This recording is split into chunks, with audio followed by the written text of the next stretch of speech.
Good morning, Capricorn, or good evening, depending on where you guys are watching me. It's so good to see you. I have a little bit of noise on the street because it is the trash pickup day, which seems appropriate as we take a look at our energy today because it is about cleaning things up and creating a nice fresh start for the year ahead. So while those trucks are kind of moving around in the background, I'm going to basically just give a quick intro so everybody knows what's going on here. First of all, my name is Nicholas Ashbaugh, and this reading is good for Sun, Rising, Moon, Venus, any aspect of your chart that you happen to know. I actually do dig a little bit deeper into the Sun, Rising, and Moon messages right before we meditate at the end, so I hope you can stick around to tune into that as well. We always begin with channeled messages, and I got an image today through meditation of the duck, and I don't think I've actually worked with that particular bird before, not in recent times anyway. So it was fun to do a little bit of research on it and bring some energy and kind of like see how that's going to connect with you in January. This is for January 2023. All of the December readings are on the main page. I was looking through comments this morning and someone couldn't find like the one that I just did yesterday, Sagittarius.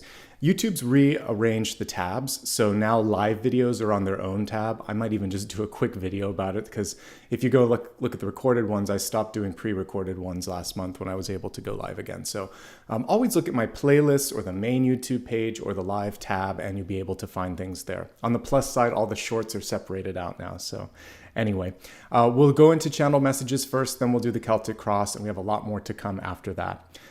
Happy holidays, everyone. I hope you're having a good holiday season, whether it's Christmas, Hanukkah, Kwanzaa, or you're just celebrating some time off in the beginning of this new year. For those of you that don't celebrate holidays, it's just good that you're here as well. If you like what you see, please hit like, subscribe, and definitely opt into bell notifications. For the next couple of weeks, my reading times will be staggered a bit. And even the days perhaps, because like I said, they have to do a little bit of maintenance here in my unit. Nothing too major, but like this Saturday, next Saturday, and maybe a day in between, there might be some people here. So I have to shift my schedule around a little bit. So thanks for your flexibility on that. Follow me on social media for reminders of any upcoming, or like when I put a replay up, I always put it there. So it's always my full name, Nicholas Ashbaugh, on all the major platforms. Any exceptions are listed in the pinned comment, the description below, or on my website. And quick reminder too, if you want to give back, you can do that through SuperStickers, Super Chat. Also, there's a little heart icon on replay where it says thanks. These are all optional, but it's a great way to give back. You can also do ongoing contributions in the form of memberships as well. Remember, I do not give private readings. If anyone offers one, it isn't me. If anyone tries to message you, it's not me either. So please block and report that and let me know if something is happening. Okay, let's talk about your channeled message, or I should say your channeled messages for today. I'll get the presentation pulled up here. Like I said, we have a really cool totem today because the duck goes between all of the different elements, and it kind of reminds me of the magician for that purpose. Everything but fire, because it can swim in the water, it can walk on the land, and it can also fly a bit too. So I love that it was able to go between a few of those different elements here. So let's talk about the duck. The family in which it resides also includes ducks, geese, and swans, but the ducks are a little bit smaller, a little shorter necked, but it's cool that they're in that family of birds, particularly swans because they're beautiful, but they're all, actually, when we think of like a mallard, I love the green sort of plumage on the head. They're just beautiful birds. I always like to geek out and try to find some things that we didn't know or some interesting facts that we can, just like a tarot card, apply to you. So I was like, well, where did the word come from? It's kind of weird. It's an Old English or Germanic word that means diver, basically. And not all of the ducks can actually dive. Some are dabbing birds and they just kind of put their necks in. We'll talk about that in a second. But either way, they can go under the water. And when I'm looking at this, and because they spend a lot of time in the water, it's kind of like taking a deep dive or putting your heart into things. And so I chose the Ace of Cups because of all the aces. That's about passion, desire, and really, are you moved?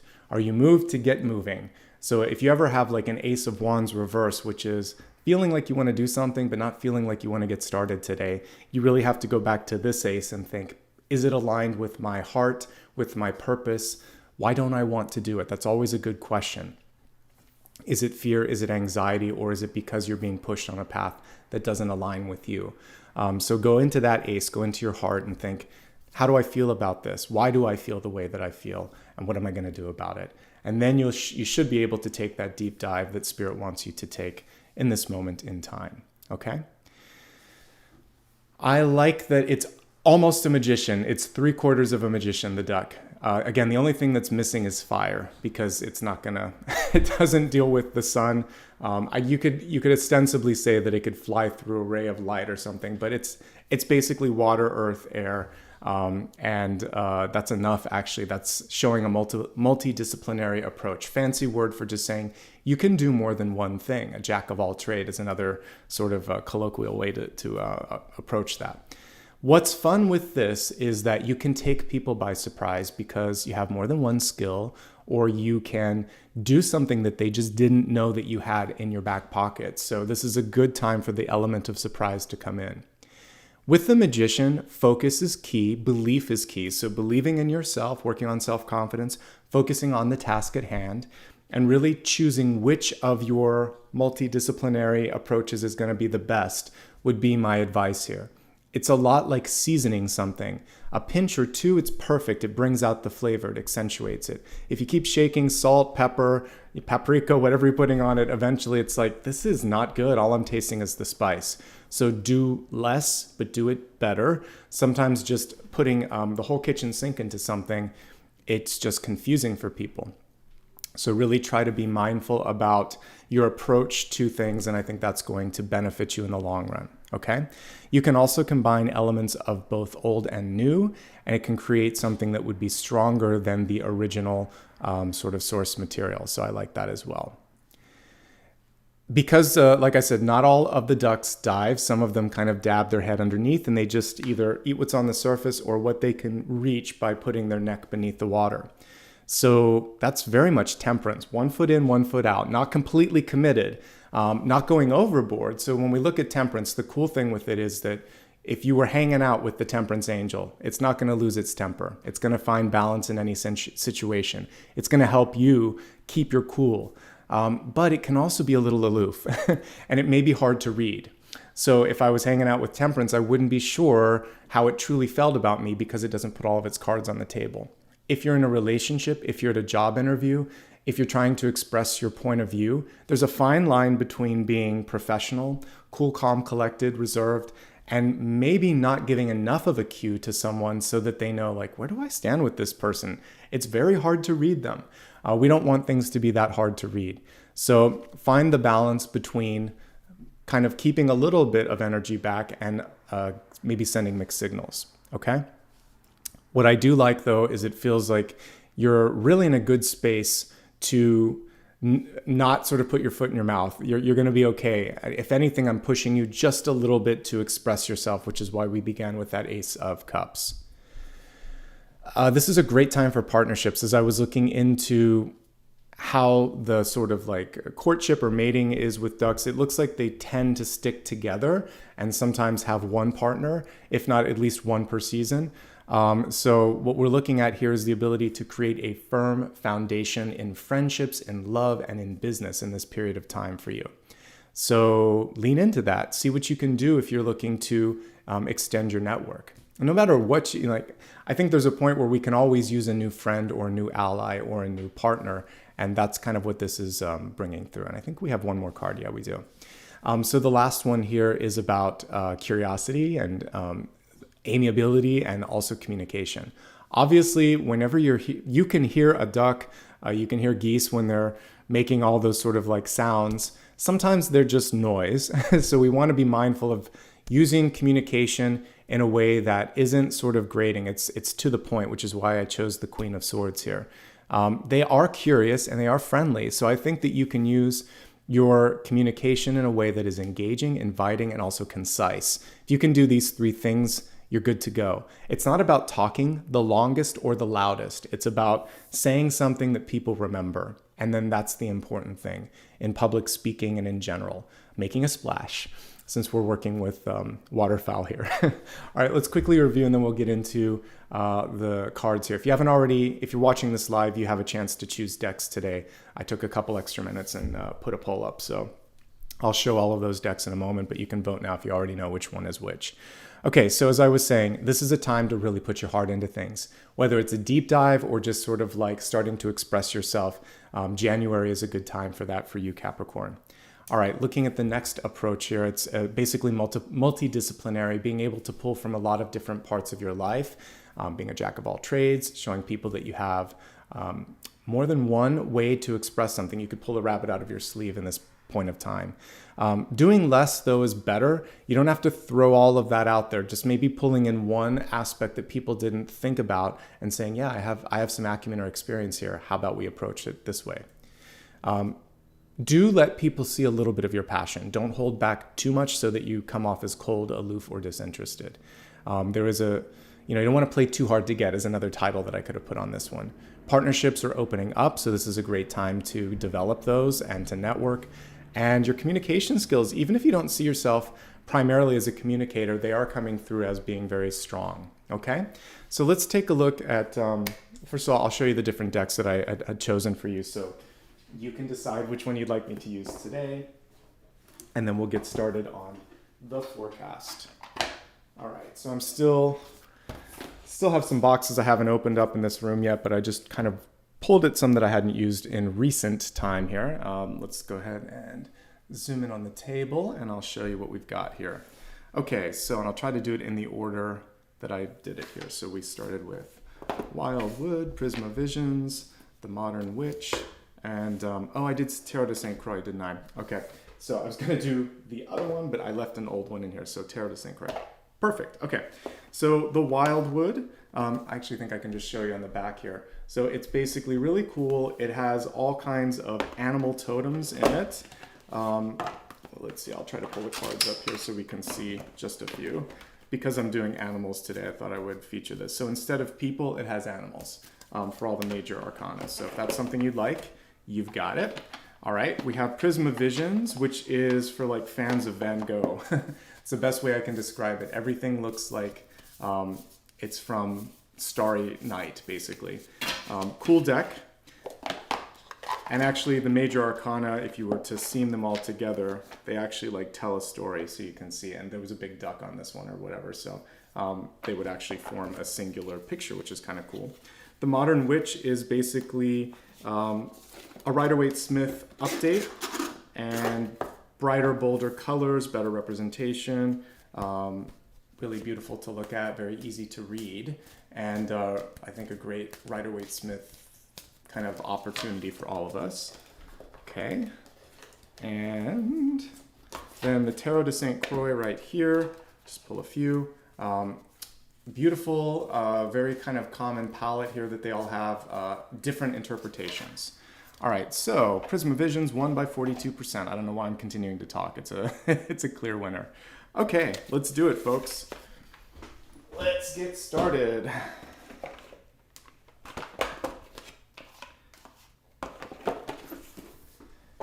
I may put a post up later asking me what I should buy for the new year, since it's Christmas time and some of these will be on sale, so I'll see if there's some new decks that I should check out. Okay, then again, this is going to be for the next 6 to 8 weeks. Let's see what's coming through. Welcome everybody. Happy holiday, like I said earlier, or just happy solstice, happy winter. Good to have you with me.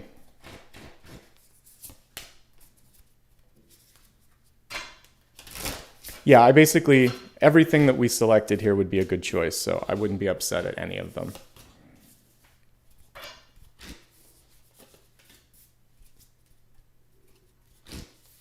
I don't use this often. It is beautiful, and it was a very clear winner, so thanks to everybody who voted. All right, let me just turn the camera here so I can see everything easier. And there we have the Magician coming through as you, so very connected to that. I mean, I think you chose the right one since the duck came through. We have a bonus card. Big changes. This reminds me a lot of what I was reading for Sagittarius. I'm going to let both of these come through. All right. Because Sagittarius had some really big shifting energies. So do you. Okay. There we go.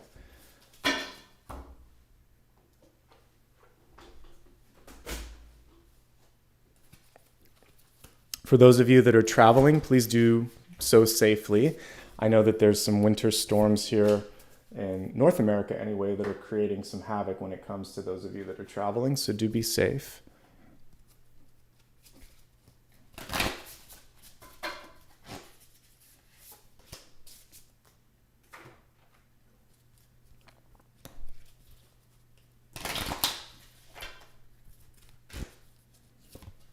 Yeah, this is a great choice for today. Good job, collective, on choosing a nice deck for me. I always appreciate that.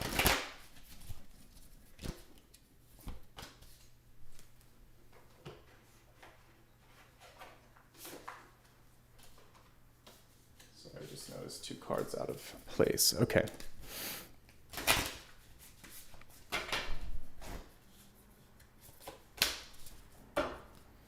All right, let's dig in and take a look at all the energy coming through for you. I'm just taking a quick scan of it myself. I like what I see overall, I have to say. I like where you're headed. Let's begin with this card here, which is your catalyst. All right, the catalyst functions in the following way. It's basically a way for you to overcome obstacles, to create a necessary sort of shift or energetic movement in your life, and it helps you stay on track. All right, so this is a beautiful card, and we need to look at it upright, even though it's reversed.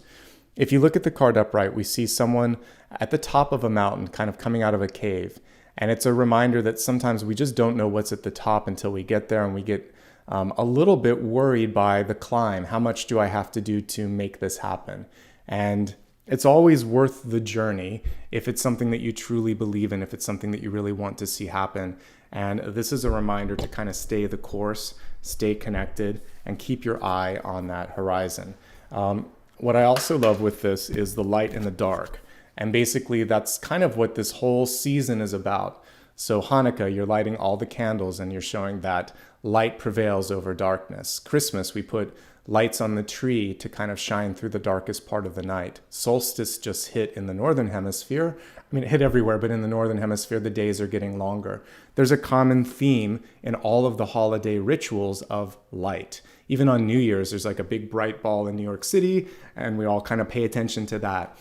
So we're looking at and fireworks and things like that. So it's all about light in this period of time. As we're going into January, we want to carry that flame and that energy through. And we want to continue to look at where can you create a spark, where can you shine your light, and how can you be that person kind of being there like a spotlight or a basically like a beacon in the night. So don't lose your spark, don't lose your flame, be a lighthouse, basically. I used to talk about that when I first started. And I think we all still need a reminder occasionally to be the lighthouse, and that's what we see. With the mountain in reverse, some of you may be going through a little bit of a valley.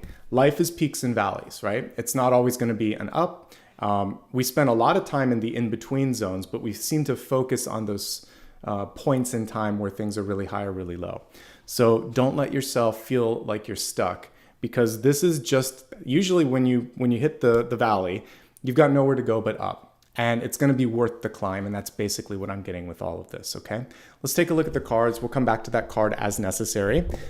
This is also connected, of course, to 10 of Wands, which a lot of times you'll see a person going up a hill or a mountain, carrying the burden or carrying the energy and trying to get to the top. So don't give up is basically what I would say with that. All right, let's take a look at the cards.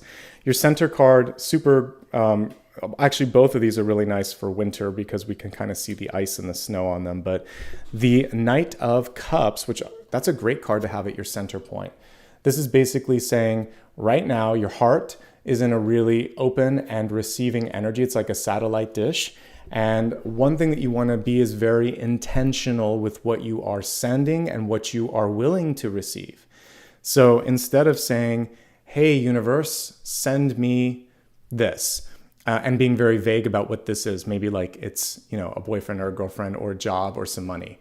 Well, how is that coming into your life? How do you feel about it? I talked about this, I think, in the Weekend Collective, where I was saying basically really focus on things that are going to be in your highest good. So you could say, send me a job that has a great, or help me find, because you're an agent of your own discovery, help me find a job where the environment is is safe, is welcoming, is warming, where I have capacity to grow and to learn, where it does something better for the world, or I can get behind what it's all about. A place where I can thrive, not just a job that pays the bills, because there's a lot of jobs that can do that.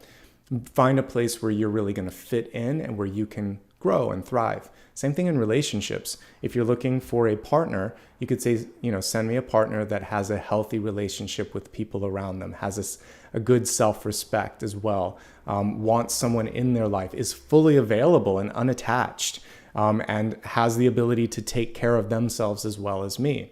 So you want to go higher when you're manifesting.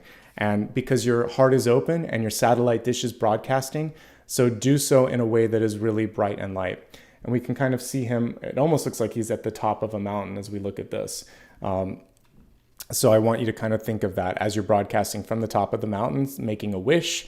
Make it a wish that is very clear and very bright, all right?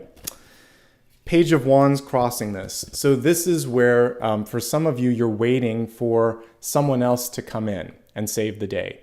And this is actually reminding you that you're your own knight in shining armor, because we have the knight at the center. So you're the knight, and the page is the good news or the invitation or something of that nature. So this is saying, I need to put myself out there, and I need to move in a different direction, and I need to be clear on how I do it.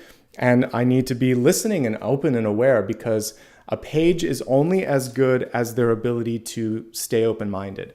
So a page of swords needs to listen. A page of wands needs to open up their mind. It's not so much about what's coming in around them, it's what they do with the information. So the page of swords would listen. The page of wands is basically saying, what am I going to do about that? They're the thinker, they're the innovator, they're the ones that kind of turn on the spotlight, which we saw in the mountain card. So I saw in chat someone saying they're in a valley. So that's where you have the light bulb moment. Sometimes we have to hit the valley or hit the low point so that we realize this relationship is not what I thought it would be. This job is certainly not what I signed up for. This path in general, maybe it's a place that you're living, maybe it's an experience that you've called in. You just think to yourself, this isn't it. And whatever this person or thing did in my life, that I just can't take this anymore. So sometimes we need that 10 of Swords moment, just to kind of like explode and think, all right, let's go beyond this. So I really see you on the rebound or the bounce back. And I know I talked about this, I think it was a couple weeks ago, about how, when glaciers start to recede and melt, land comes back. So, sometimes we need to have that burden removed in order to have a rebound energy. And so I definitely see some good rebound energy coming through with this. Keep a clear heart and an open mind, and do what you need to do to heal the heart as well. But the two cards are basically upright. When I read a crossing card, I basically read it with the energy of being upright. So we have a knight and a page, wands, cups, ideas, and passion. They're coming through loud and clear for you. Okay, this is what's the karmic lesson, or the lesson from the year that you've just walked past. We have the star card, but it is reversed. It's basically saying you're learning that changing yourself for others isn't worth it. Dimming your light, it's not worth it. That maybe there's something that you didn't listen to in the past, a calling, and you really now want to explore or express yourself in that direction. Yes, absolutely. Don't dim your light. Stay light, stay bright, stay authentic, and trust that other people are going to be attracted to that. And they will. It's like moths to a flame. You want to be mindful of that too. You want to be, again, when you're calling in things, you want to call in the best energy, not just the stuff that buzzes around you. See yourself again as a lighthouse, and really allowing people to find their way to you. Opportunities, whether it's in love or career or in enrichment of the soul. But basically with the star card in the deep past, you've already done most of the work. On some level, maybe it's more subtle, but on some level you know who you are. But there's a fear of going the distance to accomplish that, and this star card is saying you can't. You have to go for it now. If not now, then when? Let's look at your recent past, which some of you might still be dealing with right now, might be coming through in the upcoming retrograde period. We have the Seven of Wands. The good news, this is reversed, but the good news with Seven of Wands, and this is very starry night, is that you can do any and possibly everything that comes your way, but you don't have to. We see this person skipping across all of these little, I forget what those are called when you're kind of at a pier, but he's kind of hopping across these it's almost like little points that he can get across the water. He might not be able to walk on water, but he's able to find a way across something difficult. And with a Seven of Wands, let's look at your traditional illustration for just a moment, and then we'll compare it with this. One thing that you don't want to do is get defensive. One thing that you don't have to do is carry the complete load. And one thing that you want to focus on is how to basically work smarter. If you took one of these wands away from the Seven of Wands, it would bring you the Six of Wands, which is success. And if we look really closely at the traditional card, this person's exhausted. He's like, this again? You again? Oh my gosh, how did I get myself into this? He's going to meet the deadline. He's going to surpass expectations, but he's a little worn out for this, a little worse for the wear. And so this Seven of Wands is having a little bit more fun and saying, well, I'll do a little bit of this, I'll do a little bit of that. We can let that person wait over here. Delegation, organization, and sometimes just letting some things slide if they're not that important. Really understanding priorities is key. And I like the playful energy in this Seven of Wands.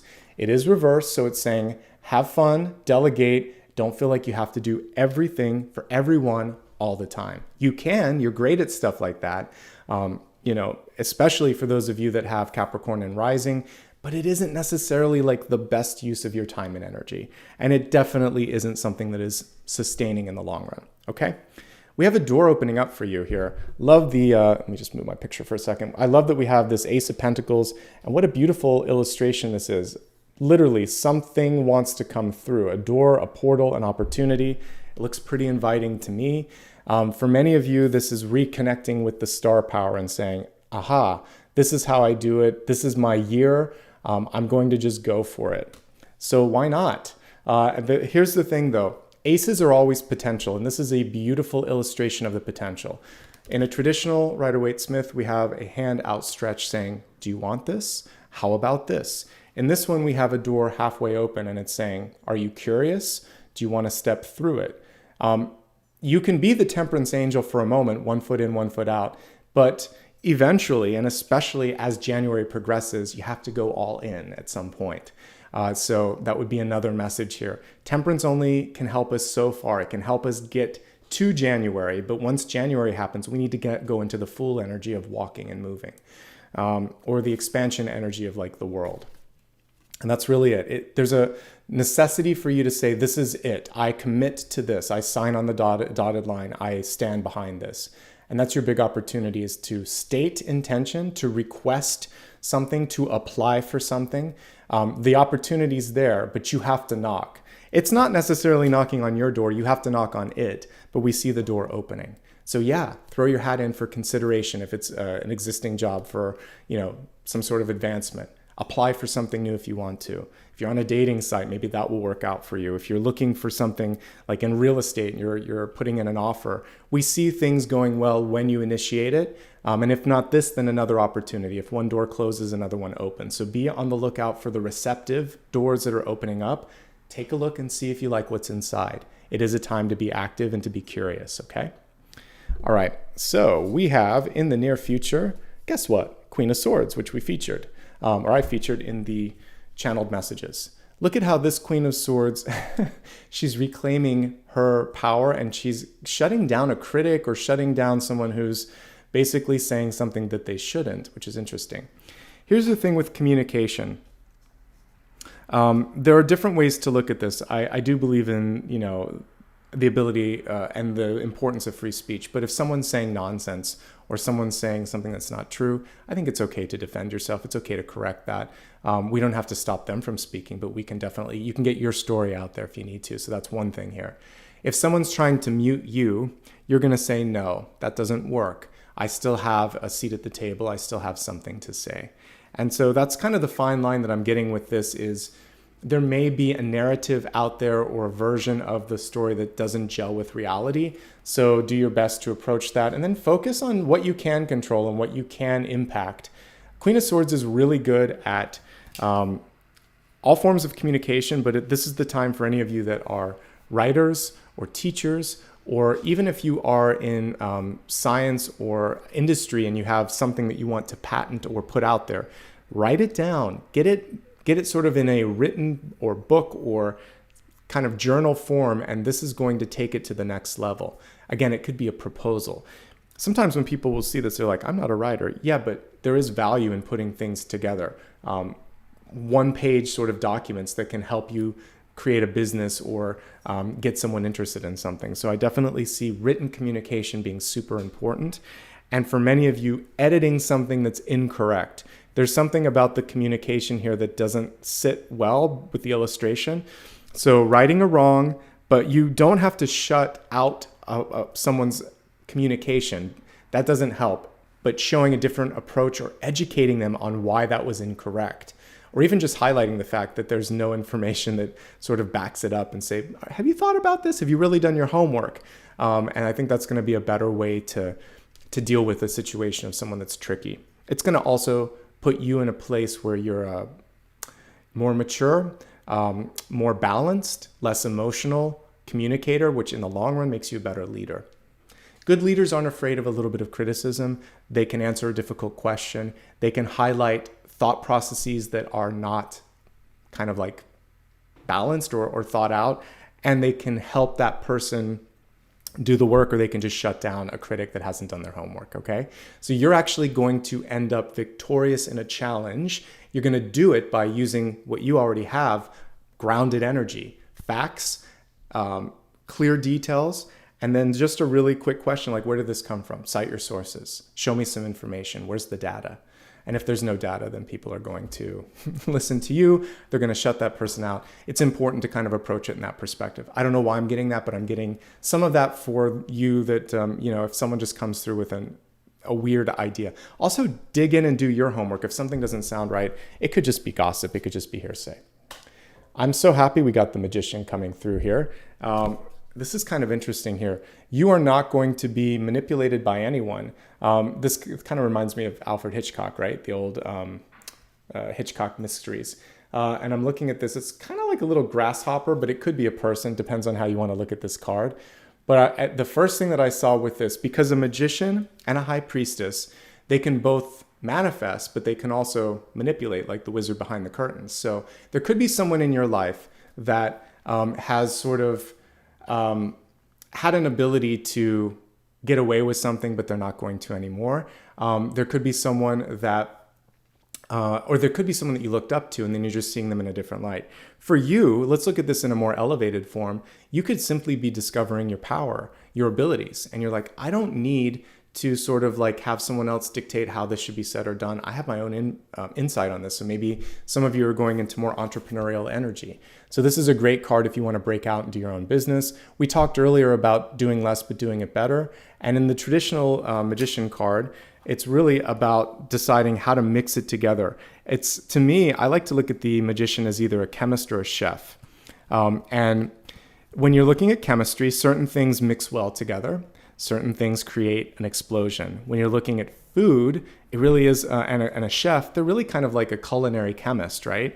And they're deciding certain flavors complement, some things don't, some things cause things to curdle, etc. So you don't need to throw it all in. Less is more, and a very mindful approach is going to be what's key. I'm just trying to find my Magician card, but it's eluding me here. But I'll pull up the illustration that I had here because I actually had it in the cards here. So if we look at the traditional Rider-Waite-Smith Magician there, you can see wands, pentacles, cups, and swords in front of him. And he's basically deciding what makes sense in this moment. It's not going to be everything on the table. It's going to be a little of this, a little of that. And I think that's going to be the main thing to focus on here is which elements are best right now. And you get to take people by surprise. And some people didn't expect you to basically be able to show up or to see through their sort of projection, but you can because you have the power, and that's basically what this card is showing. It's a very attractive card as well. So in relationships, in business, all you have to do is kind of like turn on your light and show your potential, and people light up with that as well. So we like that. That's a really good card to come through for you.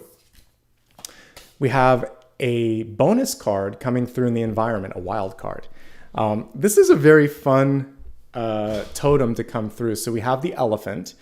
It says tiny elephants, but let's just focus on the elephant. And this doesn't have a number or a title past that. There's literally a question mark, and I believe it was reversed, but it really doesn't matter because it's coming through as a wild card anyway. So in the environment, there could be an elephant in the room if we go to that phrase. And what it basically means is something obvious that nobody talks about, a problem that needs to be fixed that nobody wants to say because they don't want to step on someone's feet. They don't want to get in trouble. This is a time for you to basically talk about the elephant in the room, to address it in a way that is mature, to basically help alleviate any sort of frustration or fear around the elephant. And again, the elephant is a problem that should be solved, an issue that needs to be dealt with. Elephants are also connected to the deity Ganesha, and that basically means that you are capable of overcoming an obstacle. When we look at the mountain and Lord Ganesha, this means that if there is something that seems insurmountable, something that you can't find a way through, Ganesha comes through and says, release that thought, look around, use your intelligence, because elephants are insanely intelligent and you can outthink this problem. And so something seems big, but it's small. That's actually why it's called a tiny elephant. It's something that people don't want to talk about for some of you. And it could be something people aren't paying attention to. But you see the elephant in the room. You use your ability to get past the obstacle. And you see something as a smaller problem than it may be initially when you first look at it. Okay? I really like that. All right. Let's see what else is going on with this. Oh yeah, you're right. People wanted to talk about the couple that comes through when we look at this sort of impressionistic piece. You could say that there is like a partnership or a lover's energy at the very back of this, which I see as well. What I see, I mean, it's kind of cool because the elephant is holding that's basically it's the trunk and the tail, just like elephants hold hands. So we see two people here holding hands. There could be an unexpected or surprise partnership coming through, which is kind of what I was talking about with the ducks. And it would be one that would be a happy surprise and one that you couldn't create kind of like on your own. You just do the work on yourself and you stay aware of what's going on around you. The elephant in the room could also be like a Four of Cups moment where someone's interested, or a Five of Cups moment where you're distracted and there's love or support there. You just need to be aware of it. So it is awareness to people's needs around you and potential partnerships as well. Okay? All right, let's move on to hopes and fears. We have the Death card. It's a beautiful Death card, actually. I love the rose here on this one. For those of you that haven't really looked closely at the Death card before, it has a banner, a white banner, where there's a rose on top of it, and it looks a lot like this rose. Death is a really appropriate image to come through in December and January. So I'm reading this in December for January because it's the end of one year and it's the beginning of a new one. And death represents ends and beginnings. It also represents a peace that happens. That's all, I always like to see that rose as kind of like a peace offering when we let go of something. It could be pain from the year before, painful relationship, painful loss. It could be something that has been dragging behind us. I talk a lot in this season about like A Christmas Carol. If we take the religious aspects out, it's simply a story of redemption and it's paranormal because we have three different spirits, past, present, and future. So you can just see it as an opportunity to grow and take the religious elements out. And the ghost of Christmas future, of course, would be death. And it's coming through and saying, is this what you want? You can go down this path, but it doesn't end well. There's another opportunity that awaits you. What do you choose? It's my favorite of the three spirits because not like I have a lot of fun with Christmas present. That's the guy that looks like Santa Claus. But the future is more interesting because it's all about free will. It doesn't talk, and it's basically saying, "Is this what you want?"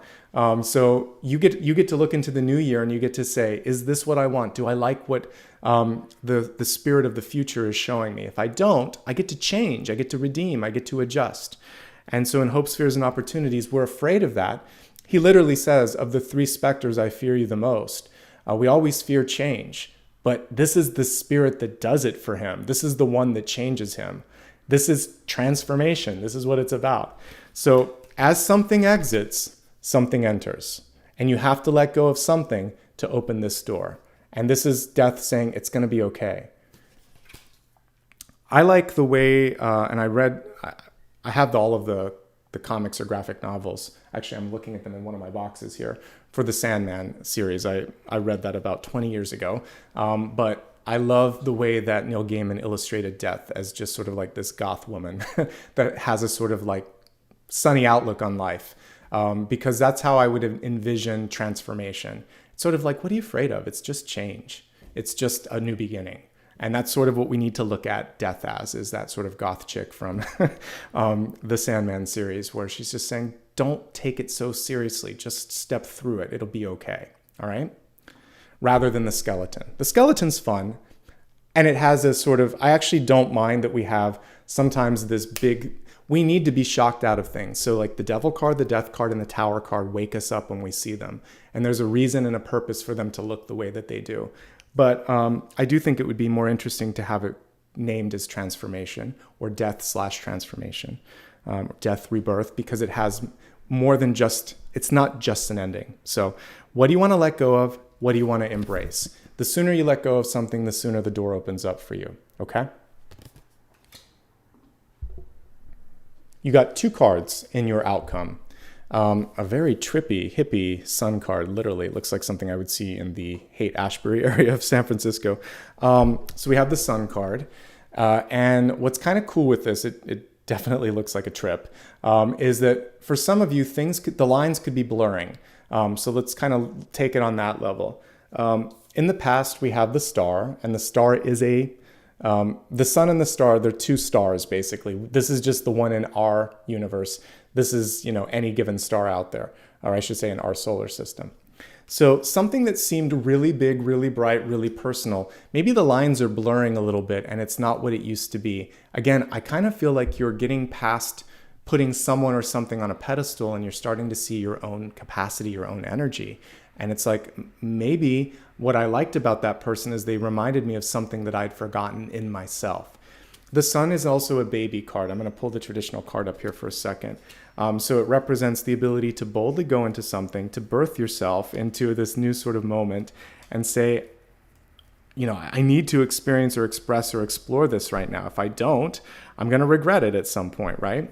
So this is a period of time where there's no more holding back. So if you've been thinking about doing something, launching something, saying something, the first thing that you want to focus on in this period of time is belief. Because if you believe strongly in who you are, what you're about, other people are going to be able to get behind that as well. So here's the sun. So we have this sort of playful baby, all these sunflowers, and this adorable little horse coming through. But it's sort of like, I'm going to have a lot of fun with this new delivery of who I am or what it is. This is my baby. I love it. I hope you love it too. And your baby can also be something that you're expressing, exploring, or trying out. The star is very unabashed, and it's just saying, this is me. And I feel like you're working your way to that. So this is the beginning, and this is ultimately what you're heading for. You got both of them. So you'll get back to this feeling of confidence, this feeling of, I know who I am, I know what I want, but you have to take a first step, which is, I'm excited to express or explore or announce this, and give people time to get used to it and give yourself time to get used to it. And that's kind of what I'm seeing there. All right, and then the 7 of Cups. Are you clear? If you're not clear, other people won't be clear. It's hard to see the chalices. They're kind of in the ground on this one. But typically, the cups would be floating in the air, and we see a person puzzled, looking up at them and thinking, what am I going to do? So as you announce or embark upon something new, or even as you interview for something or go on a date, the people, here, I'll pull the death card too, because I wanted to see that. Even as you're going out on a date, people may be wondering, like, what are you looking for? So the universe and the outcome is actually posing a little bit of a prompt to you to get that sun energy, which is, what is it that you want? What is it that you seek? What is it that you're looking for in this moment in time? The sooner you can do that and the better you can articulate it, the sooner it's going to show up. This is a card of wondering, of looking, of asking questions, but not necessarily having all the answers. So you want to have the answers. By the way, I was talking about the flower on sort of more of a symbolic rose, but here's the rose on the banner that death carries. Okay, let's expand the forecast now. We're going to look at health, wealth, love, and destiny, digging a little bit deeper into all of these aspects of our life that I know that we all care about. As I look at health, I'm here as a tarot and an intuitive reader to help you look at opportunities and to empower your free will. If there's anything going on in mental or physical health, work with a professional for that. I'm not a substitute. Likewise for financial stuff. I'm here to help you with basically energy and opportunities. That being said, let's look at health and see what's coming through. We have the Stag Spirit, and it's a leadership card. If I were to put this into a suit of cards, it would be Pentacles, which is you. And this would probably be like a King of Pentacles. And in a lot of decks, that's what you would see the Stag. It would also be like an Emperor energy. So what I'm getting here is like King energy, Emperor and King of Pentacles. And I also see any sort of horns as halos or as connections to the divine. So a lot of druid type imagery or pagan imagery. You'll see horned gods, and it's basically the connection. It's like their antenna going into spirit. So how plugged in are you right now to what's right for you, to what your body says that you want, to what your higher self says that you want? I'm looking at those antennae and I'm really curious, like, are you listening to your higher self and doing what's good for you? Are you taking ownership over doing something that's healthy? The leadership in your life, whether it's your family or your company or your circle of friends, is also coming into question here. Are you behind that? Do you want to take a step in that direction? Make sure that you're clear on those two questions and you deal with anything if you're not happy with the leadership. All right, let's take a look specifically at health-related questions. Let me just take a quick drink as we do that. Okay. So, like I said, the heart is coming through loud and clear at the center. I like that we don't have a reversed Knight of Cups. The only thing that I would say is it feels like your heart could be going faster than your head because we have one up in the ranking here. The Knight is before the page. Or I should say it's like one above. The page comes before the Knight. But with this at the center, your heart's moving you in a direction, but your head's tugging behind. And so find a way to bring some clarity between the two. Trust your heart, trust your intuition, and get moving is probably what needs to happen here with this. A little bit more connection between the two is the first thing that I'm seeing. Some of you could be taking on too much and not having enough fun in whatever it is that you're doing. So the Seven of Wands in reverse could just be feeling overworked, a little frustrated, nothing really to worry about with this. Don't let someone push you into doing something. Seven of Wands, 10 of Wands, reverse can be a little pushy, even 9 of Wands. So don't let someone push you into something that doesn't feel right. That's definitely a piece of that. Some of you could be having some issues with throat or mouth, sort of like sore throat, cough, etc. Of course, that's the season, but it can also be because of speaking your truth. If we look at the energy behind it, sometimes when we're not allowed to vocalize or say what we need to, then we end up getting blockages in those areas. Energy also affects physiology, so it could be a combination of the two. You might have had a close call, a brush with death, a wake-up call, and that's basically what we see here. And it's literally a question of what are you going to do about this? Some of you might also be questioning like mortality and thinking like, am I on the right path? Am I making an impact? Is this enough? So there's like an existential mini crisis going on here for some of you, and that's okay. That's a wake-up call also sometimes to do something different, something better in the year ahead. I do like that we have two really expansive cards, the Sun, which is cohesive, and the Seven of Cups, which is very much looking and exploring all the options. In reverse, it's decisive. This one is basically saying I need to do something for myself and I choose this, and not making an apology for that. Overall, there's no major health problems that presented themselves as upcoming. The existing ones here could be stagnation or not paying attention to the warning signs. But if you can, if you're ready and willing to do it, the Magician is a great card that can give you a sunny outcome, a good positive outcome from this. You just have to heed the warning or the wake-up call here. Okay? All right. Let's take a look now at wealth, career, and self-worth here, because that would be everything that I would see with wealth. We have a card in reverse. It's about courage and bravery, having the courage to do what's right, being brave enough to speak up about something. We talked about this particularly when it came to the elephant, no matter what size it might be, that's in the room. There's other people that will support you. So someone mentioned the lovers here that kind of form that bond. So someone's waiting for somebody to speak up. So I think that when it comes to a work situation or an opportunity, you may be the first, but you won't be the last. And again, someone needs to sort of like take that first step in order to see traction or action happen. Let's see what else is coming through. So I like that some of you are opening up a new opportunity, because where you're at, there may not be the potential for growth that you're looking for. So for those of you presently employed, there could be a lack of leadership. We talked about that.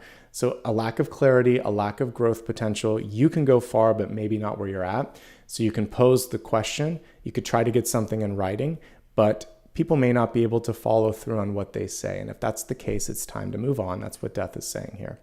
For those of you that might be looking at, this can also be completion, graduation, finishing something. So you may have set out to do something, you did it, and now it's a chance to begin again. So a new cycle, not necessarily one that requires anything like other than a decision that I'm ready to move on, I'm ready to do something different. It's not because you're stuck, it's because you've completed it. When we're looking at monetary issues overall, I see the potential for a breakthrough. So this is breaking an old cycle, this is growth, and ultimately this is positivity when we see the sun. So you're headed in a good direction, folks, overall, but change is the key. I don't see you doing it the same way or at the same place, and definitely not for more than another year. It looks like at some point over this next year, there's going to be a change. January could be the point where you decide to initiate it. Let's see if there's anything else. I think that's pretty much it. It looks good. I have to say overall, it looks good. And there's some surprises that the universe has in store, but they're happy surprises, because the Magician and the Sun kind of on either ends of these, it's really kind of brightening up the energy of change and the unknown. A happy change, an unexpected shift for your highest good that you can manage is what I see with all of this.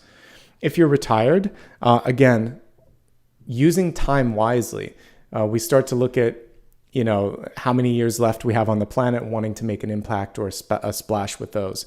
There's still plenty of time. It's just basically, what are you going to do? Intentions are really important. Don't just wait until New Year's. Don't just wait till January. Start making those intentions right here and right now. Let me see if there's anything else. With this, again, don't be afraid to be the initiator, to knock on that Ace of Pentacles door. So sending out an application, having a conversation about something, asking for something. You have to ask sometimes. We can't just sit there with open arms and open hands. Sometimes we have to put out our own hand and say, can I have some more? Can I have this? How about this? We talked about this. And that's what these two are kind of doing here. You didn't come through on what you said. What's going on? Okay? Courage and bravery, speaking up. If you're looking for work, it comes in an unexpected way. Really work on the network that we talked about before. I believe that friends and family and word of mouth is the way. That's it for this. Let's take a look now at relationships, and love it when it's super clear. We have Mercury, communication, Hermes coming through, basically saying, get a weight off your chest, speak up with love, and be heard. And so Mercury in reverse, we have Mercury retrograde coming through. It's a time to really clear up communication. Something's been left unsaid for a while. Someone may not want you to talk about something. This can represent an external person in your life, but you're not going to let that happen anymore. You're going to say, I have a point of view. This is my truth. You don't have to believe in it, but you can't silence me. And if someone's saying something that isn't right, you get a chance to kind of question their line of thinking. But in the long run, when we look at something like this, there is a question. Is it worth it? Is it worth my time and energy? Are they really, do I want to argue? Sometimes it's not. Sometimes people just aren't ready to hear, or all they do is speak, but they don't want to let you speak. So this is a clear indicator that that person probably isn't ready for the type of energy that you want to bring forward at this moment in time. The main thing that we want to do is look at what the upright card would be, which is being able to listen, being able to speak from the heart, being open and honest. Mercury wants to help you with that. The retrograde of Mercury also wants to help you with that. What comes up in a Mercury retrograde are basically unresolved things in our lives. So you may find that you dream of an old love interest of someone who's passed. You may have an inclination to fix something that hasn't been resolved. You may see a cyclical repeat of something that's happened. So in relationships, in environments, in money, you're like, oh, this again. It's a repeat. And so this time you can The good news is this time you can end it, folks. We like the death card in a Mercury retrograde. That's the end of a cycle. It's resolved. So you can karmically change things. And we like this baby and this birthing energy that's part of the sun. You get to step out and be the true you now. Again, I think the card, I've already shuffled it back in, but basically that ability just to march forward, okay? Let's look at this in 3 different levels, those in a relationship, looking for love, or single and happy. So if you're currently in a relationship, it's either going to expand or you're going to go your own way. So we'll focus on the expansion piece first. I like that the heart knows before the head does. So this could be love at first sight. It could have been because I'm looking at people that are already partnered. So this is a kind of person where you knew probably on the first meeting, you felt it energetically, because this is a chemistry card. So there was chemistry, there was attraction, there was a lot of positive energy, and you are very nicely matched here. These are 2 of the same, the star and the sun. The difference is one is a little bit bolder and one is a little bit more playful, but they're both stars in their own right. And I like twin star relationships. So deep karmic energy.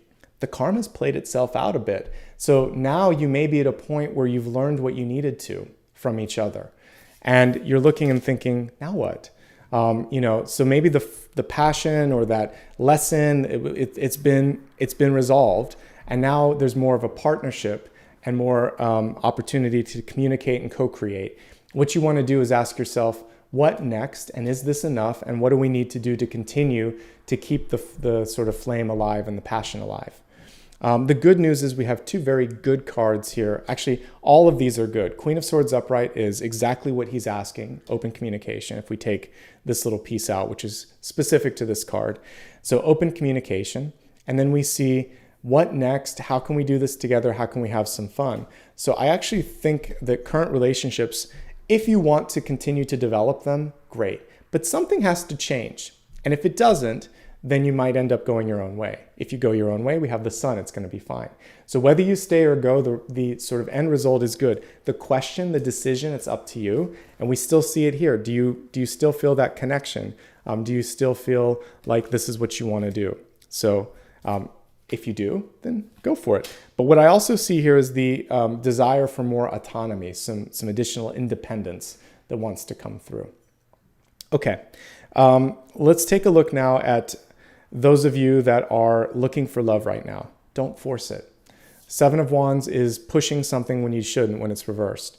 The other thing for you is, what's going on in your environment? It's literally a question from the cards, and it's also like a question from the universe. It feels a little bit like you're sending some mixed messages to the universe. A lot of energy going towards work, a lot of energy going towards personal development, and maybe some big changes that you're easing into. You could have just moved. You could have just gotten out of a relationship. You could be questioning, what do I want? Do I want a relationship? So the universe has a hard time showing up for you when you're not quite committed or sure yet. And that was the underpinning of this card. This is saying, hey, you, we have something for you. We have a partner that's very similar to you, but is it what you want? So what we're really looking for is decision time for you. Discernment, decisive energy, clarity, and that allows for this sort of new star energy to come into your life, the sun. Let me see if there's anything else for those looking for love. Be yourself. Don't try to be what's expected of you. And give the other person time to speak. This is really important. Listen and give them time to speak.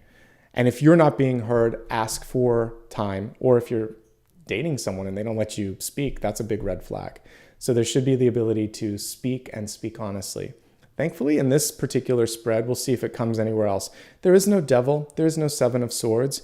There is no hanged man. So I'm not really worried about any of that kind of energy holding you back or showing up. It's just a matter of making sure that the communication's open.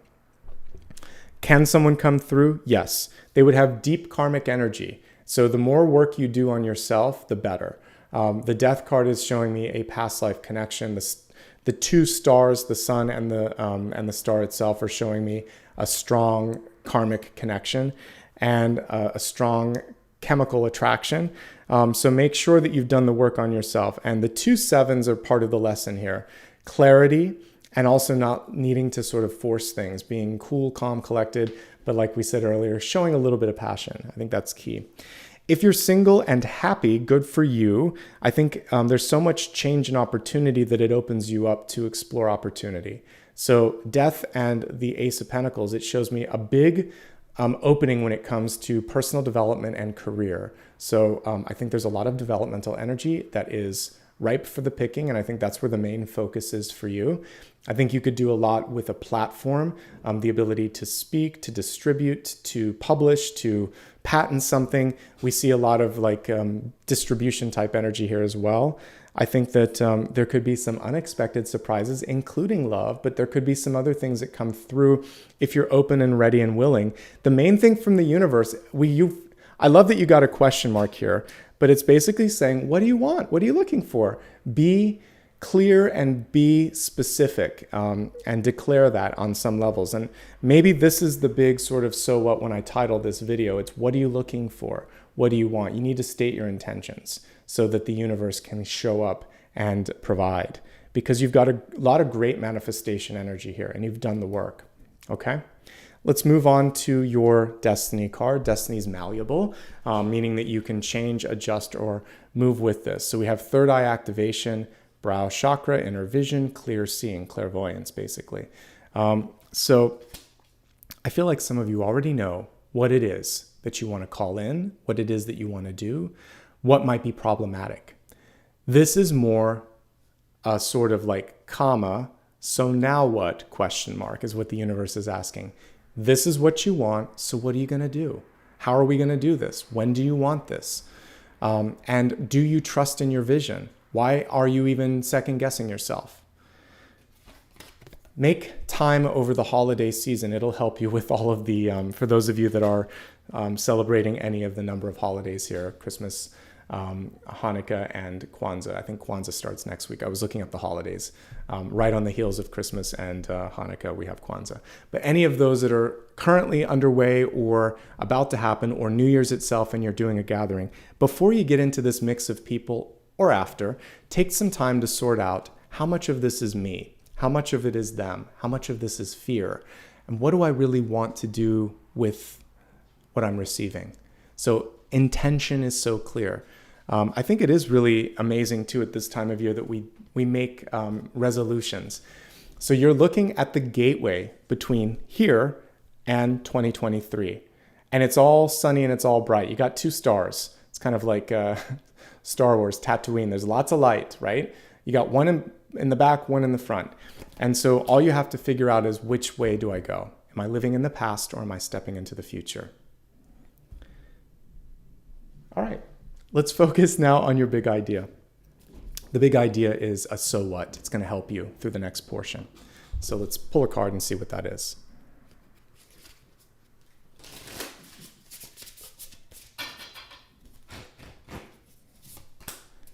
The Four of Swords in reverse. Restlessness, busyness, fatigue, a need for rest. All right, so let me just look at this for a moment here. So we see this person kind of looking at the oncoming storm, fatigued, like worse for the wear, and just needing to kind of calm themselves down a little bit.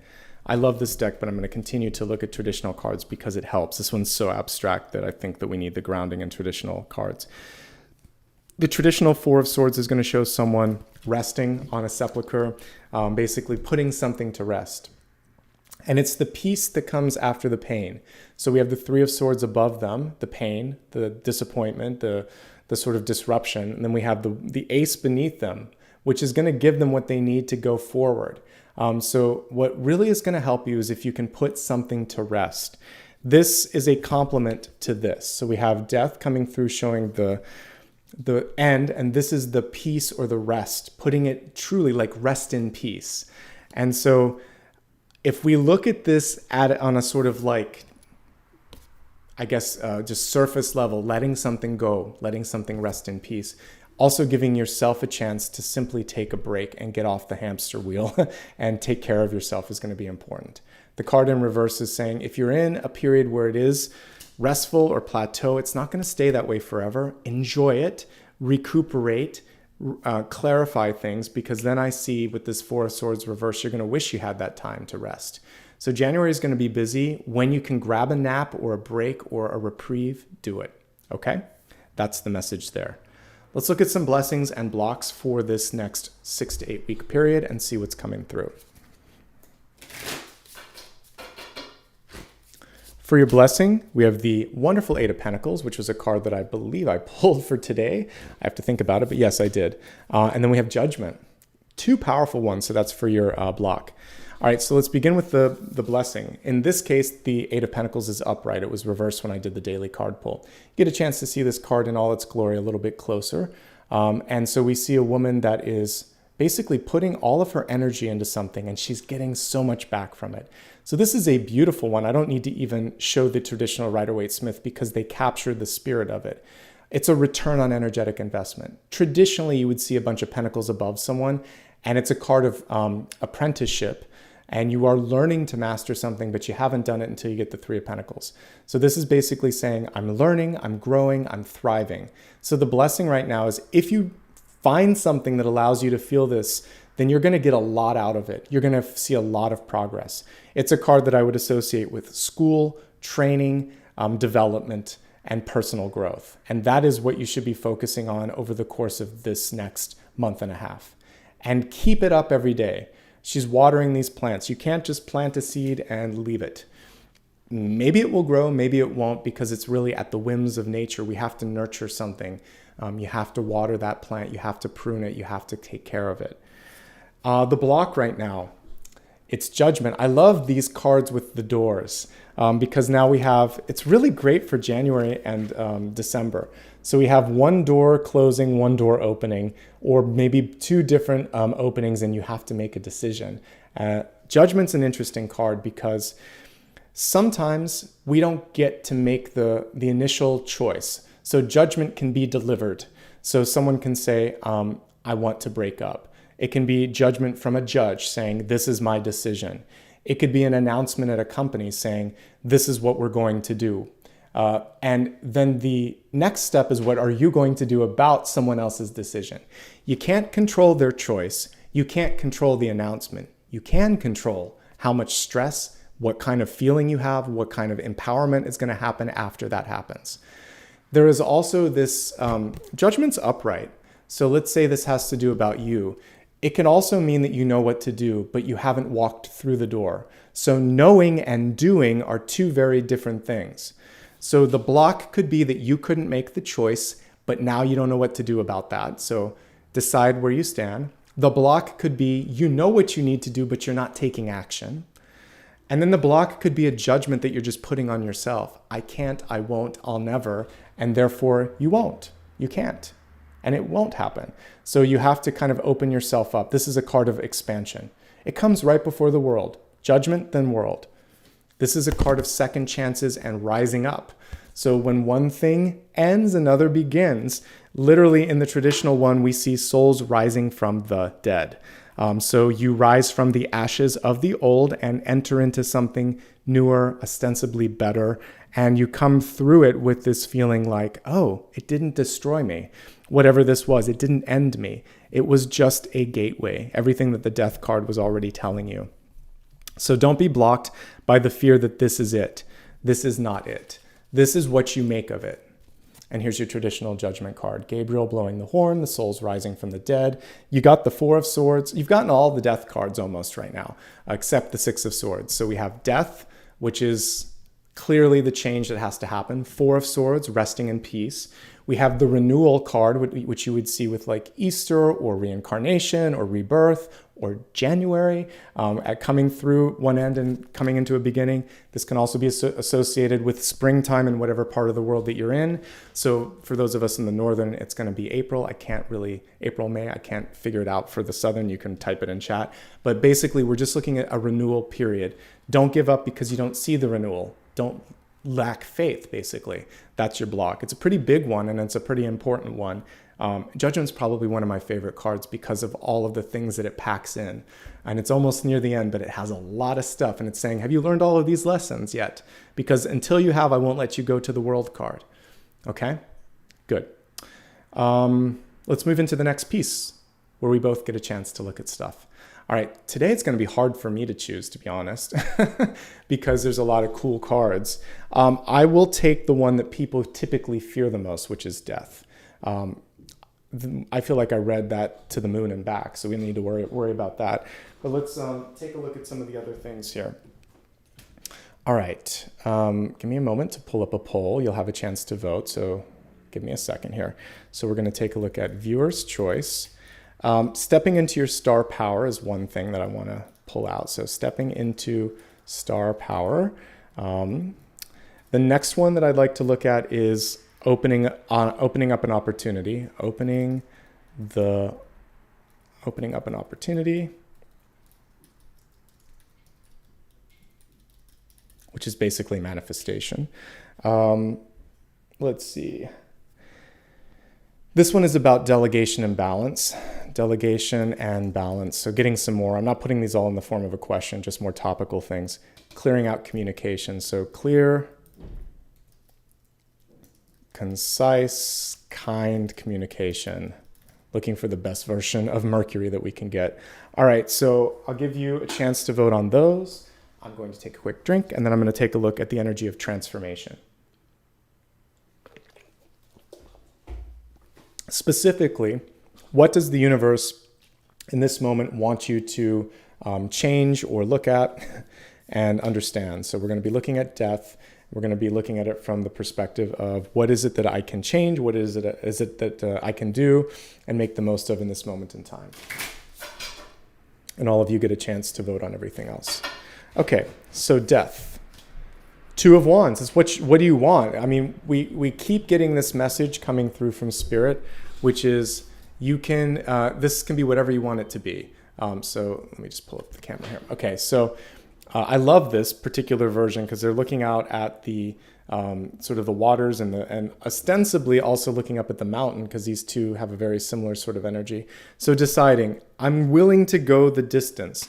I'm not afraid to make that climb, make that hike. I can see my higher self calling me and saying, we have no choice but to do this. So Two of Wands is saying death is what you make of it. This change opportunity is coming through so that you can realign, so that you can make a new path, make a new decision. Traditionally, the Two of Wands would be a person holding the globe in their hands.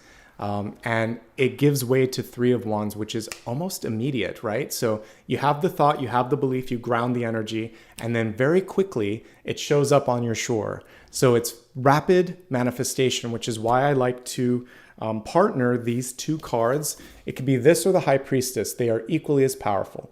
So if you take the Magician and the Two of Wands or the High Priestess and the Two of Wands, what it's saying is in this moment in time, you can make it happen fast within days or weeks. So by the end of January, something that you're trying to manifest or create can happen. And the Death card is saying, let go and start to go into this flow of energy because I'm trying to open up something quickly and differently for you. All right.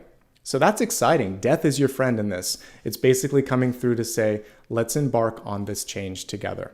All right. Okay. So let's take a look now at what you guys have chosen for me. Opening up the opportunity, the ace at the top. I think that's a great card, especially as we're looking at January. So we're going to, for the viewer's choice, we're going to take a look at the Ace of Pentacles and figure out how can you open it, where could that opportunity be coming in, etc. Okay.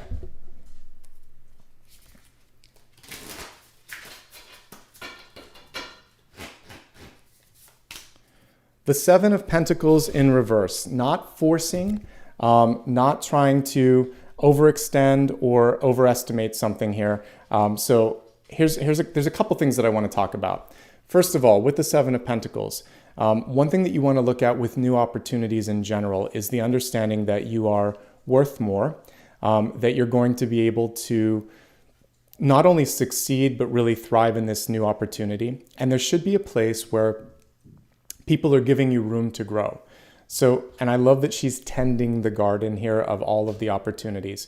In some of the newer decks, you'll see I think there's one here where it's the Star Seekers or whatever, where there's this water that kind of siphons out, but she keeps a little bit for her. She puts just enough into the seeds. And it's basically about making sure that you find a place where you don't have to like give all your energy. And maybe traditionally for you, there's been jobs where they expect you to work an 80-hour work week or something ridiculous, or to be on call, or that, you know, you have to sacrifice the ability to be with your family or with things that you love in your life just for this. So it's like all or nothing. And I feel like as you're looking at new opportunities, that's not what it's about. This is a period of slow and steady growth, being able to feed different parts of your life and nourish different things in your life and not feel overextended. So so that's one thing that comes through with that. The question itself was opening up an opportunity. So a couple of things that you can work on right here and right now. This card is saying, know your limits and pay your debts and pay your bills. So as you look for new opportunities, you want to make sure that you feel that you're coming forward, just like in a relationship, without any baggage. There's nothing that you're worried about, nothing that you're hiding. You've got this sort of clean slate and clean conscience. So resolve all debts, resolve all promises, and then open up something or step into something new where you also don't commit to doing something more than you can commit to. This is another thing. So if someone says, do you have expertise here? You can say, I have it in this, I have it in this. I'm willing to reach for that, but don't overpromise. That's also going to be really important, because sometimes we can stretch a little too far. So I think as long as you do those two things, you'll be okay. And ultimately, when it does come time again for you to negotiate salaries, to make sure that you push for just a little bit more with the Seven of Pentacles as well. But I see nothing but growth opportunities on the horizon, just some caution points. Make sure that you're getting enough. Make sure that you're not being asked to give 110% of all of your energy so that you have nothing else left. And make sure that you have done everything that you can to sort of step into this with a clean heart and a clean mind. And if you do that, it's going to stick this time and things are going to feel good. Okay? That's what I see. One last note, if you're entering into a new company or into a new partnership, do your homework on the person. There could be something about the financials that is interesting. Maybe they are struggling. Maybe that's something that you can bring to the interview. You could say, I noticed that you're seeking additional rounds of, investment, or, there's been some cutbacks. What's the culture like? What do you do? Show up with your homework done. That's going to be important, and make sure that something about the money is going to be really important. Okay? And the financial history. I neglected to say this earlier, but we're going to do a special bonus portion right after I do the next piece, which is going to look at the 2023 year in advance. I put it in the title, but I forgot to say it at the beginning. But first things first, we're going to take a closer look at sun, rising, and moon energy, and then we'll go into the sneak peek for the new year. Okay, sun, rising, and moon. Let's see what's coming through.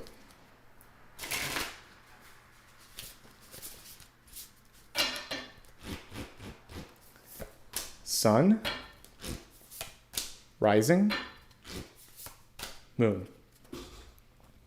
We'll begin with sun sign messages first.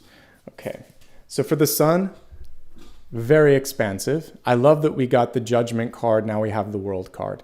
So the Judgment was in your block, if memory serves. The World is what it's all about. So for sun sign right now, you're being asked to step into the energy of expansion. What a cool card this one is, because it kind of combines all the energies of every previous card. We see like the lion from strength. We see that bird from the Queen of Swords. We see all the stuff that we saw before. So it's basically about repackaging and re-envisioning everything and seeing something even bigger and brighter and better than you anticipated. This is going to be a good year. I haven't even gotten into the 4 quarters of next year, but for any Capricorn sun, this is going to be a really expansive year. Things are changing. You got 2 of the biggest cards of expansion here, death and the world. Because we get like the world, the sun, the star, death is amplified in the best forms. It's basically saying change for the better, expansion for the better. Moving out, moving in, moving up, expanding, being good exposure, travel, all of these things are the world card. Nothing is negative with the World card in the upright position. So for Capricorn Sun, it's going to be a great year if you welcome in some of these changes, if you keep your mind open, if you're intentional about what you want to do, and if you look and work and move around. This is about getting out there. It's a very active card. So I like it. Business and artists, publication, distribution, and broadcasting, podcasting, etc. It's a good time to launch new things. All good. Nothing bad to say with that card. Okay, let's move on to Rising. We have 10 of Wands in reverse. Still a card of expansion. This is the Mountain. So we're going to pull both of these cards upright and look at it. So for my Rising and Ascendant, what you want to look at right now is the understanding that you've worked so hard to get to this point in the journey that there's no reason that you would hold back or push back. It's worth getting to the top of the mountain. The 10 of Wands can sometimes be fatigue that sets in. It can be someone that's trying to push you to go in another direction. It can be your own sort of inner saboteur that comes through and says, I don't know if we can do this. Do we have it in us? You do, you can, you will, you must. So this is about getting to the top of the mountain, finishing up the journey, and not giving up. The only thing that I would say with this, we do get a couple of health messages with it, which is if you are taking on too much, either energetically or physically, the body is kind of giving out. So it can be mental fatigue. It can also be the lower back or just the back in general. So focus on spinal health and then focus also on stress management so that you have what it takes to basically not get fatigued, not get burned out. But ultimately, 10 of Wands is completion. And then we go from the 10 to the page. So good news. And we got the page at the center. So I see good news coming in for you. You're right on that precipice and you don't want to give up just yet. Okay? Push through. You're like 98% done. Take care of yourself. Ask for help if you need a little bit, but don't give up what you've started. See it to the finish line. Moving on to Moon. Capricorn Moon, we have the Queen of Cups in reverse. So of all the different aspects right now, you need the most self-care. Interestingly enough, you can still pull in partnerships and opportunities. People want to be around you. You're very kind. You're very warm. You're very engaging. Your creativity is at an all-time high. Your sensitivity, though, can be your best and worst aspect because it is pushing you to a point where it's sort of like, I don't know how much more I can take. So speak up. You know, we saw in the near future for everybody under the sign of Capricorn, the ability or the necessity to use your voice. So for you, say what it is that you need. Open yourself up so that you're not the one that has to sort of like heal everything, make everything work. You're not the glue. You can also be the one that's receiving love and support and tenderness and kindness. And that's going to be really important for you. Okay? Ultimately, it is a good time for relationships and love. We actually got the Knight at the center, so some of you might be engaging in a new relationship. And this is basically just saying, don't lose yourself. Remember to ask for what it is that you need and to stay balanced throughout this. All right, now we're going to do something special where we look at the 4 quarters of 2023. So each of these will represent 3 months at a time. Let me pull the 4 cards, and then we'll get to the final part of today's reading. First quarter, second quarter, third quarter, fourth quarter. The most challenging is going to be the first quarter. So I'll kind of break down all the months. Let me show you all 4 at first so you can just kind of soak it in. So this is January, February, and March. It's going to be the 10 of Swords. April, May, and June, the 3 of Pentacles in reverse. July, August, and September, the 4 of Cups. October, November, and December, the 6 of Cups, and it's reversed. All right, so let's begin with the first quarter, 10 of Swords in the upright position. So the 10 of Swords, it's interesting because we were just talking about like 10 of Wands for, the Rising. The 10 of Swords comes through when we understand what no longer serves or suits us. Here's the good news for all of you, Capricorn. I feel like you can see this a mile away. You can see it now. You got the Death card. You got the 4 of Swords card. You've gotten the World card and the Judgment card. All these big cards of death, rebirth, and movement. Don't wait for this. This can be like, whether it's 10 of Swords or Tower, this is the universe saying, if you don't make the change, I'll make it necessary for you to make the change. So my advice for you, as you watch this reading, is think to yourself, where do I feel the sense of exhaustion mentally, physically, and environmentally? Who in my life is not being kind with their actions or their words? Where am I triggered the most? And how can I navigate away from these energies so that I can be like the upright Mercury? Open, communicative, kind. Mercury is coming through right now, the retrograde, to help you resolve this so you don't have to go through it. I see this as avoidable. So basically, take care of yourself and move beyond painful situations. More importantly, resolve the energies that brought them about. So if you can get through this sooner than later, what we look at in the second quarter in April, May, and June could come through faster. It's reversed, which is positive and news delayed. You could actually bring this upright sooner if you want to. So I would say the sooner you make a necessary change, the sooner the second quarter energy can actually come through. Energy can be manipulated and worked on by you. You're the magician. So if you don't want the Ten of Swords, change it. What I say here is very much something you can manage, you can work around, and you can adjust. What you want to avoid before I go into the second quarter is saying something just to get a zinger in, just to say something because it feels good. Just saying cruel things to someone without any backup. Just let's avoid that. Doing any sort of like enacting revenge, or basically just kind of all the things that we would associate with the Ten of Swords. You know you shouldn't, but you do it anyway. So don't. If you know you shouldn't, don't. If it doesn't elevate the situation, don't say it. If the person makes you feel Ten of Swords energy, move in a different direction. This is avoidable. What I love though in Q2, and you can bring it into Q1, is advancement, mastery, and completion. We're always proud of what we do with Three of Pentacles. It's a job well done. People look at it and they also are very happy. And it's a sort of a hopeful energy. We see the stained glass window there. The stained glass makes another appearance. It's on the Five of Pentacles. So what I love about this is you're starting to work on self-confidence. You've healed yourself. And the sooner you kind of work on those injuries from the past, usually that have to do with childhood, the more you can pull this card in faster as well. Because we have a little bit of the Five of Pentacles coming through here. This is also not complete. It's going to probably take these 3 months to complete. Normally we would see someone finishing like the keystone, but here he's actually building the chapel around the stained glass. So keep an eye out the window, keep an eye on what you're doing, and it's a job well done. You're going to be able to get through and see something through to completion. April, May, and June, really good time to sign contracts, really good time to finish something that you started, a good time to put yourself out there for consideration, because that's a recognition card.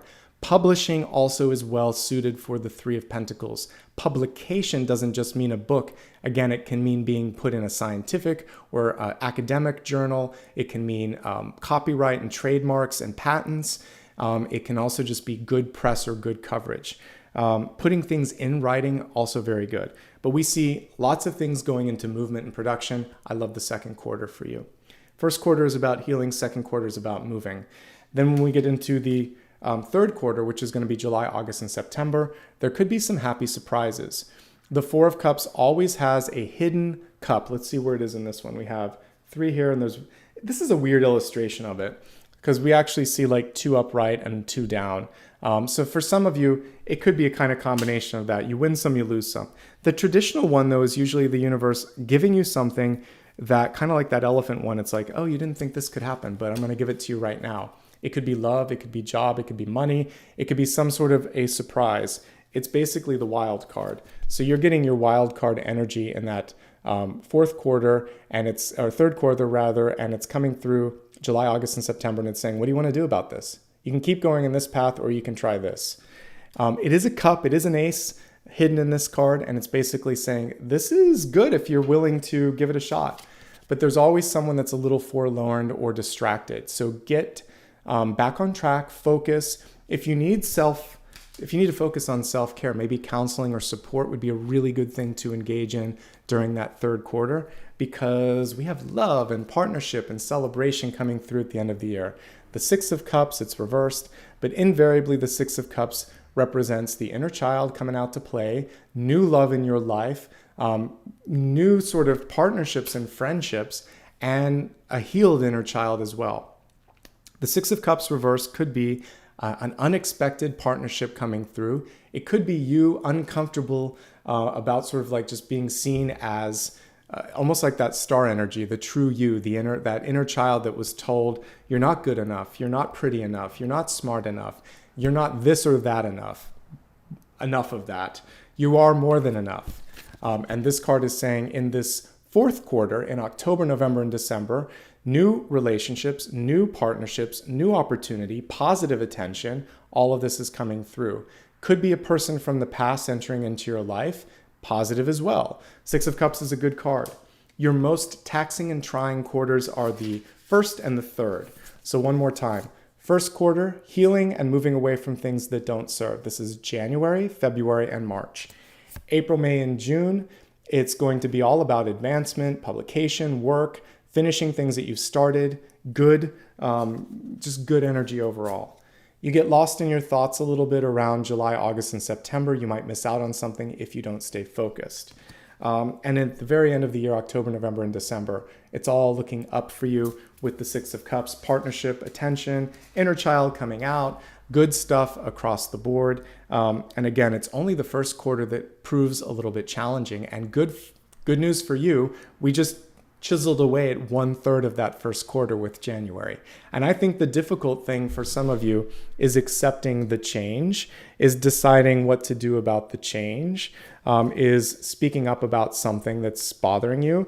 You have all the tools to turn that Ten of Swords around because we just read for January. So take today's reading and put it to practice, and I think it's going to be a good start to the new year. Okay. Also, Mercury is definitely connected to the Ten of Swords.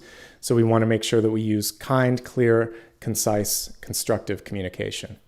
All right, that brings us to the final portion. Today, we will be looking, as always, at a meditation, sound bath, and final card before we wrap up.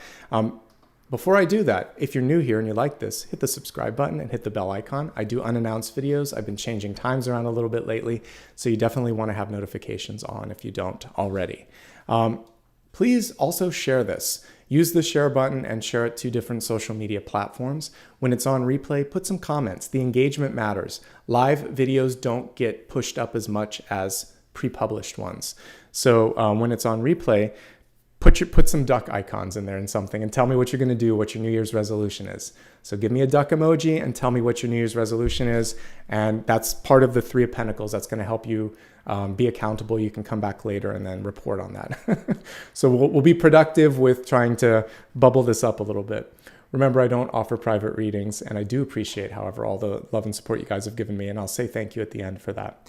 All right, let's get into the meditation. As we take a look at everything in front of us, let's see what the cards want.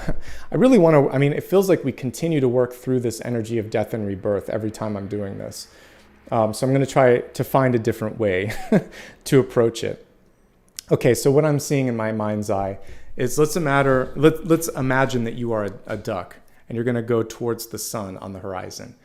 So it's a new day rising. So we're going to work with that. I'll use the totem, I'll use the sun, and that's going to help you connect with growth and development. So close your eyes for a moment.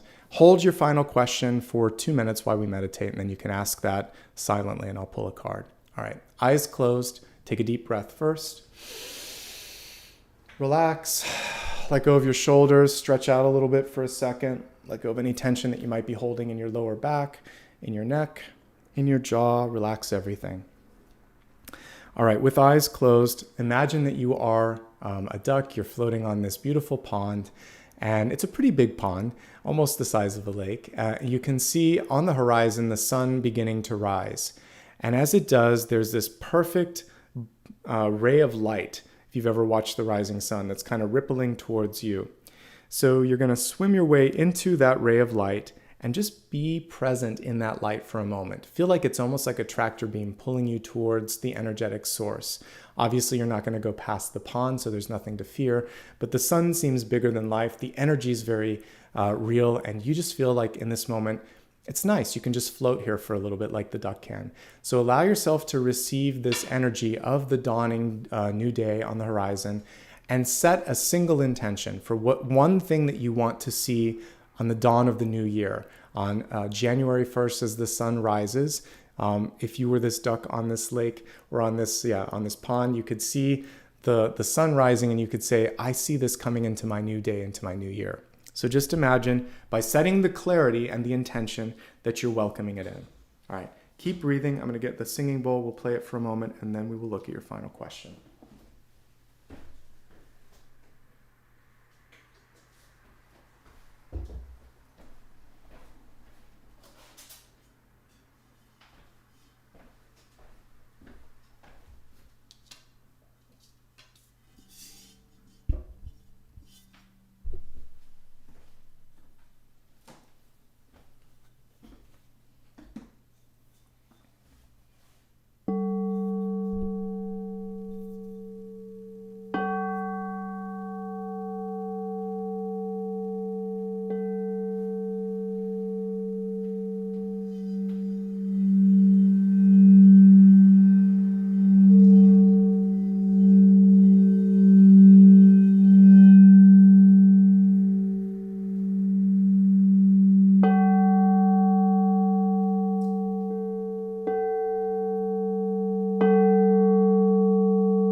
All right.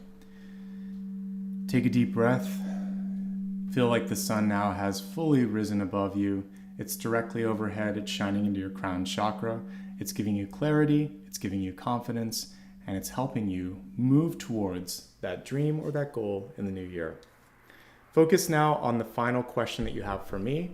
Take a few deep breaths and open your eyes if you haven't already. And I'm going to shuffle the cards and take a look and see what's coming through.